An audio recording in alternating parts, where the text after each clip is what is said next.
All right, shalom, shalom. First and foremost, I want to start this lesson by giving all praises, glory, and honor unto Yahweh, Bahasham, Yahweh Shai, Bahasham, Racha Kodash. Double honors to the elders and apostles of Great Millstone. Shalom to Allah Achim in truth and sincerity. Starting with the 144,000 and the 1/3 of the nation of Israel, which we are fighting to be a part of. This is your brother Khabar the Call coming back. Lord willing, with another quick and edifying lesson. And this is just going to be a lesson going into Isaiah, the second chapter, an overview, if you will. And I was just reading some Isaiah, and, I just thought, I could do a lesson on that. I'm trying to see something.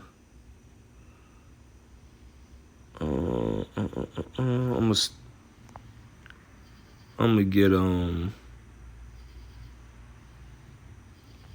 gonna stop at 11.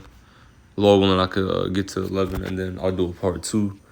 But without further ado, I'm going to start at the top, Isaiah 2 and 1. All right. And at the top, you see it says God's universal reign. All right. The true name of who the world calls God is Yahweh in the ancient Paleo Hebrew. All right. Anytime you see the Lord in all caps, that's really Yahweh when you go into the Hebrew.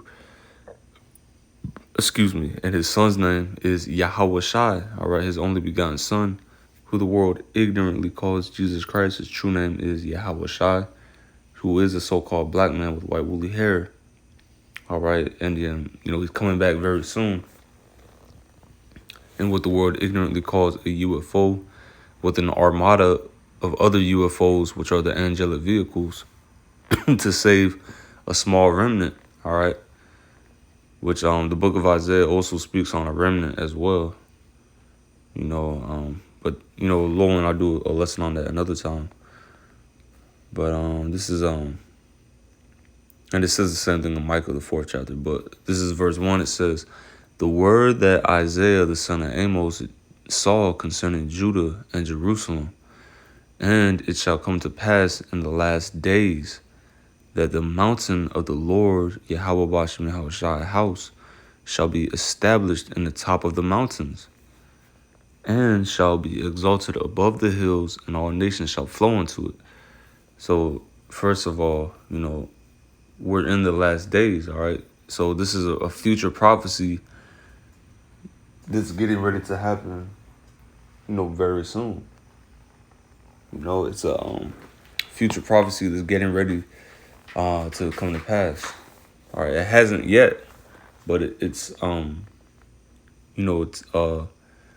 we're real close, to this happening. All right, we're just waiting on a few more prophecies. The MOTB, that chip. We're waiting for that to be made mandatory. To be put in everyone's right hand or forehead. Written over Revelation 13 and 17. And of course Jacob's trouble, World War III has to fully pop off, but there's only a few more prophecies before, this destruction, which America will be destroyed with nuclear missiles.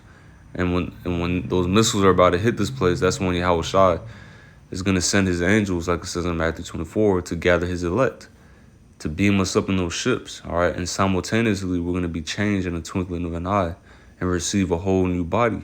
But this prophecy is speaking about after all that takes place, after the hour of temptation, the great tribulation, which is not going to be 7 years, all right? Like wacky-tacky Christians say, it's not going to be a 7-year tribulation, all right? The scripture speaks about, the Lord is shortening the days, all right? In Matthew 24, he said, "For the elect's sake, those days shall be shortened," all right? And then also Revelation 2 and 10 says, "He shall have tribulation 10 days," which is not literal, but any way you slice it, if it was literal, if it wasn't, that's a short time, 10 days, Continuing on. Oh, so I'm not done with this verse. So that was the first part. We're in the last days. It says that the mountain of the Lord's house shall be established on the top of the mountains, and shall be exalted above the hills, and all nations shall flow into it. So a mountain and a hill is really just symbolic of a great kingdom and a small kingdom, of these other nations. How do you know? Because it says all nations shall flow into it. So all these other nations, they have their own kingdoms, all right? They have their own countries, okay? A place where they reside. You got insignificant, smaller countries. Those are the hills. Then you got mountains, which are the humongous, superpower, so to speak, like Russia, well, not America, because when this prophecy happens, America's already going to be destroyed. But you got huge kingdoms, countries. China. I already mentioned Russia. Japan. Iran, which Iran is gonna get pelted as well. During World War III. That's where World War III is gonna take place in the Arabian Peninsula. With Iran. But the point is, all these other nations, their kingdoms, they're gonna flow. It's really going into the nations as well. All right, but continuing on. And then all nations shall flow into the Israelites, beginning with the elect. It says, and many people shall go and say, come ye, and let us go up to the mountain of the Lord. The government, that's the word I wanted to use too, government, Salakia. But it does represent kingdoms as well, but also government. That's why, I believe it's like a G7. I think it's a G7, but it's a summit. Correct me if I'm wrong. It's G something. It's G something. I'm gonna go ahead and do this too. Hold up. Focus. I'm trying to see something. But it says, many people shall go and say, come ye, let us go up to the mountain of the Lord, to the house of the power of Jacob. Which Jacob represents the Israelites. Continuing on, it says, and he will teach us of his ways, and we will walk in his paths. For out of Zion shall go forth the law, and the word of the Lord from Jerusalem. So the other nations are going to be in the spirit of, they're going to be in the spirit of wanting to learn the law, statutes, and commandments. All right, wanting to learn of the way of the Israelites. All right, which is really the way of Yahweh Basham Shai. And keeping his ways. All right, and this verse 3 kind of jumped. It kind of jumped ahead a little bit too, because this is, in the kingdom, the other nations will be under subjection to the Israelites. You could read a plethora of scriptures going into that. Isaiah 14 tells you that, that they shall rule over their oppressors. All right, they shall take them captives whose captives they were. I'm not going to get it for time's sake. I'll quote it. But that scripture, along with a plethora of other scriptures, tells you the other nations will be slaves in the kingdom of heaven, beginning with Esau, Edom, all right, which is the so-called white race, the Edomites, and so on and so forth. When you read Psalms, the 83rd chapter, it tells you the top nations that are the top enemies of Israel. All those nations are going into captivity. All right, Psalms, the 2nd chapter, tells you that. All the heathen are going into captivity, but Psalms 83 highlights particular nations that's going to get it the worst. But they're all going down. They're all going into chains, all right? And the law, statutes, and commandments is going to be forced on them. It's going to be implemented, by the command of Yahweh Shai and King David and the rest of the 144,000, which we hope to be a part of. But the point I was making is verse 3 kind of jumps ahead, because after a 1,000-year period, the scripture says they lived and reigned with Yahweh Shai 1,000 years. That's going to be like the establishing, building, that's going to be like a time period of establishing and building up the kingdom. And during those 1,000 years, the other nations are going to be in hardcore slavery. But after that, they're going to willingly want to basically do right. They're willingly gonna want to do the right thing. And if they ever get out of line, we're gonna rebuke them. That's why I said that. It says, verse 4 says that. Let me keep reading. It says, and he shall judge among the nations and shall rebuke many people, which means to correct. We're gonna correct these other nations. When you look at how these heathens operate, they don't know how to live. They just they eat all kind of unclean food. They eat dogs. They eat alligators. That they kill whales. How do you kill a whale? They got hella boats. I forget what country it is. It's an Edomite country, like Norway or something. But they got like a festival where they basically slaughter a bunch of whales, and the water on the shore just turns completely red. I don't know if they still do that. I don't know. But they say, oh, that's just their culture. Oh, Well, guess what? Their culture is gonna be eradicated, and they're gonna have to keep the right ways. We're going to have to correct these nations and show them how to live according to Yahweh Shema Shai. According to the commandments, it says, and they shall beat their swords into plowshares and their spears into pruning hooks. Nation shall not lift the sword against nation, neither shall they learn war anymore. So after World War III, that's why we say it's the war to end all wars. Because after that, there's never going to be a time like that. The scriptures tells you that. It says that it speaks about how the day of the Lord is great, so that none is like it. Jeremiah 30:7.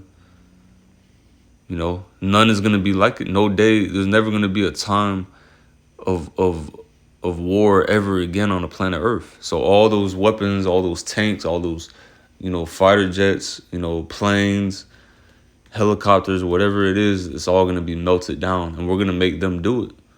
That's going to be a part of their slavery, part of the work that we're going to give them. Besides, burying dead bodies, it tells you that Ezekiel 39. That's going to be the first job of the wicked elites of Esau, by the way.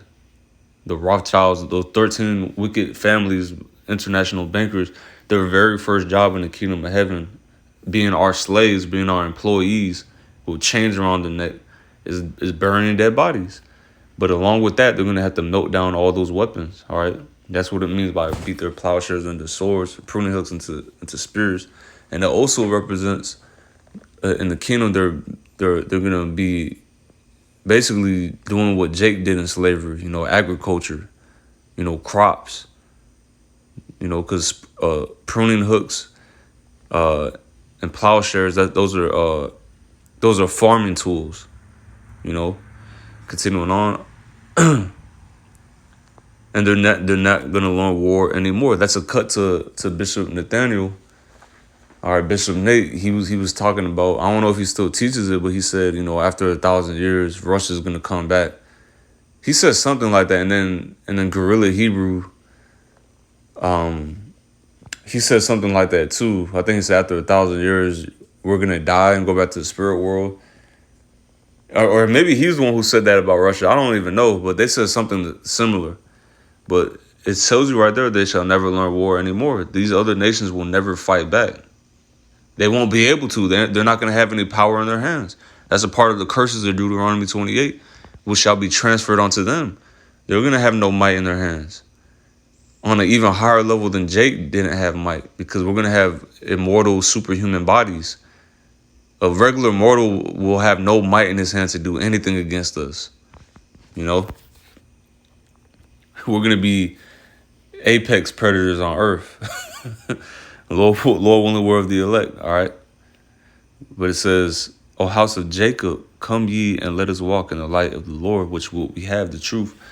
Therefore thou hast forsaken thy people, the house of Jacob, because they replenish from the east and are soothsayers like the Philistines, and they please themselves in the children of strangers, because our people are walking in the ways of the heathen right now, all right? Our people are Americanized, You bring out something, bring out some points of ancient culture that's written in the scriptures, and Jake gets emotional, all right? Like you bring out the fact that, back then when they married a woman, they would marry very young women. Notice I'm saying women. But if you bring that out, Jake gets emotional because they've gone in the way of strangers. It says, their land also is full of silver and gold. Neither is there any end of their treasure. Their land is also full of horses. Neither is there any end of their chariots. Their land also is full of idols.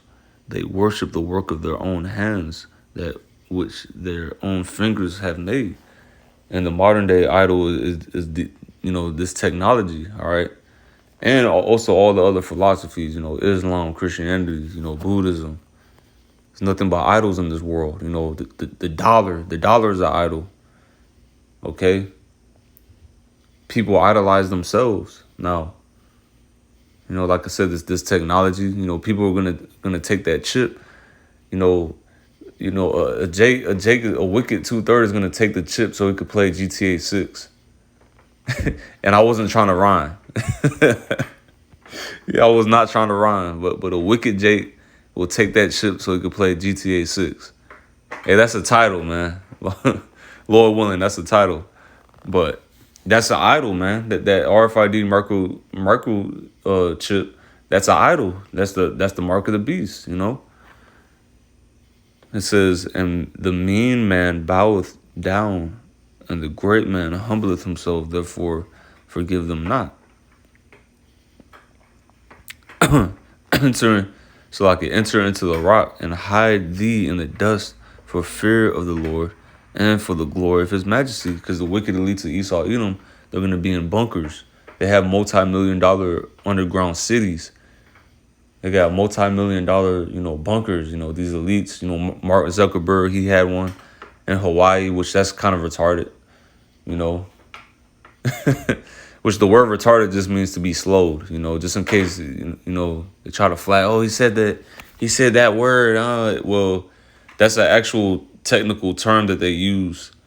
All right. They use that term in HVAC. They use it in different maintenance jobs. That's an actual term. Retard. It means to be slowed. But they're gonna have bunkers. That's the point. That's what that scripture's talking about. Verse 11: the lofty looks of man shall be humbled, and the haughtiness of men shall be bowed down, and the Lord alone shall be exalted in that day. So Esau, Edom, his pride, like it says in Obadiah, the pride of thy heart have deceived thee. They think that they're gonna put a chip in everyone and control everyone. They think that they're gonna be able to tax you for air, for breathing. They think that they're gonna, basically rule over the whole earth forever. But the Lord's gonna bring their pride down and show them that they're just mortals. He's gonna show them that all along He's the one who gave them the power that they have, and He's gonna take it away from them. He's gonna revoke that blessing of the sword. All right, and it's already slipping out of Esau's hand, But and only Yahweh, by Hashem Yahushua, is gonna be exalted in that day. Just like it says in Romans 9, he raised up Pharaoh just so his name could be made known in the earth. When America is destroyed, when the elect is delivered, Lord willing, we're a part of that. The name of Yahweh Hashem Shai is going to be ringing through the entire planet Earth. Everyone's going to fear Him. Everyone's going to fear Him. No, it's not going to be a question of who did this. They're not going to be thinking about Caesar Borgia anymore. This is the so-called white man Jesus. They're going to be thinking about the true image of the Lord, because every eye shall see Him.